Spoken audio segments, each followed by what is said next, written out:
Information without emotion is rarely retained. That negotiating is not happening only in businesses and sales. We have to make other people feel seen, heard, and valued. Do you find that exciting, that a small change can make a massive difference? Taking that step, you feel afterwards, you feel great, you feel good.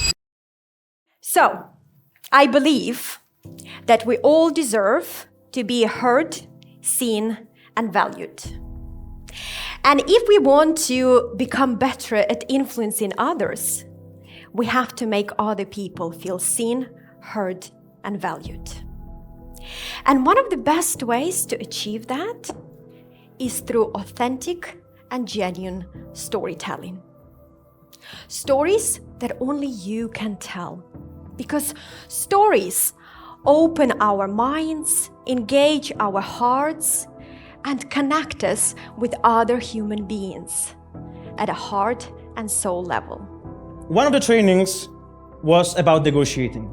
The gentleman who was presenting there actually made me realize that negotiating is not happening only in businesses and sales, but also in our personal lives on day-to-day basis. Yesterday, when we arrived here, we went to a restaurant downstairs, and one of our team members wanted to order something unique that wasn't on the menu. So that intrigued my attention, and I was watching what was happening. The lady wanted a sandwich with completely different ingredients, and she asked the waiter, "Is that something we can do?" The waiter was just like, okay, let's see if we can do it.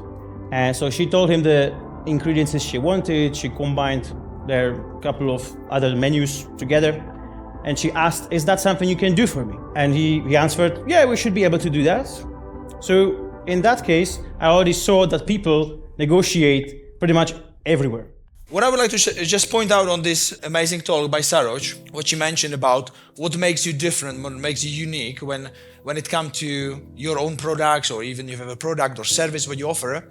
And there is one thing which really stuck to me, and I know that from Tony Robbins. I don't know if he knows it from someone else. I have no idea. And he always saying this thing, that information without emotion is rarely retained.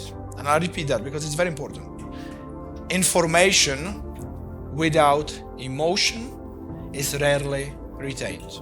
And the reason I'm sharing that, because you can be thinking like, yeah, we were jumping up and down, building up the energy with amazing dancers. People are sharing stories, but this is all happening for a reason. It's happening because we want to build up the energy, but also when you have the energy, your emotions are higher, so you retain much more of these informations what you are doing in here. Even sometimes you don't feel like it. You are tired. You were tired yesterday. You were tired in the morning. Didn't have a voice for first an hour today. And yes, but the thing is, what can make you different? And it's like Saroj mentioned, it's nice to connect with you, and after, do you want to buy from me? It doesn't work like that. And the best part, how you build those connections, is by meeting people, like you are in here. Like we said about the mastermind, people have businesses together. When you are here, you already making connection, then there is a possible business, because you might have the same product like someone else, and you even might not be even much better than them. It's the same product, but the difference is they know you. They know who you are, and because they know who you are, there is a possibility of doing that business together. Do that. Well, obviously I present to organizations, I present to groups, but the real impact of my work is the one-to-one mentoring and coaching that I do. Because what I do is I help people to discover and apply, because after all, it is about taking action, small things that make a big difference. Do you find that exciting, that a small change can make a massive difference? Yeah. So for example, a small tweak in the way you communicate can get vastly different outcomes. So it's worth looking for what those things are.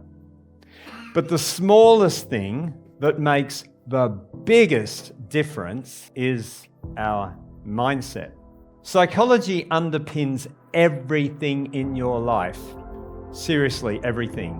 Your successes, your failures, your ability to recover from failure rests on your psychology. The quality of your relationships, personal and professional, rests on your psychology. Even your health, not just mental health, but physical health, rests on your psychology. There's so much research to show our ability to avoid getting sick or to recover quickly from sickness and injury is influenced by our psychology. There's so much research to show that, and I know it from personal experience. I learned through networking, I found out who can help me achieve. And sitting right there, Ian is one of my investors in one of the business ventures that that I'm doing. And I met Ian through networking, and we've built a relationship through that. We've done a few things together. And I recommend, because we sit at home and we ask ourselves questions, and you put that barrier, and sometimes it's scary. And I get it, being here and you don't know anybody, or if you know, it's a scary moment, it's daunting, but taking that step, afterwards you feel great, you feel good. Yesterday when we were dancing doing the Zumba, I wasn't in my full element. Today I was. You saw how I was sweating. Honestly, yeah, events like this, I think they're good, and especially being with like-minded people with the same ideas. Might be different ideas, but with the same goal, you know, people who just want to succeed.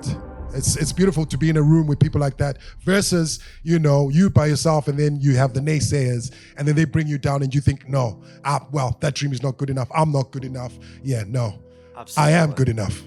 Love that. I love that. Thank you.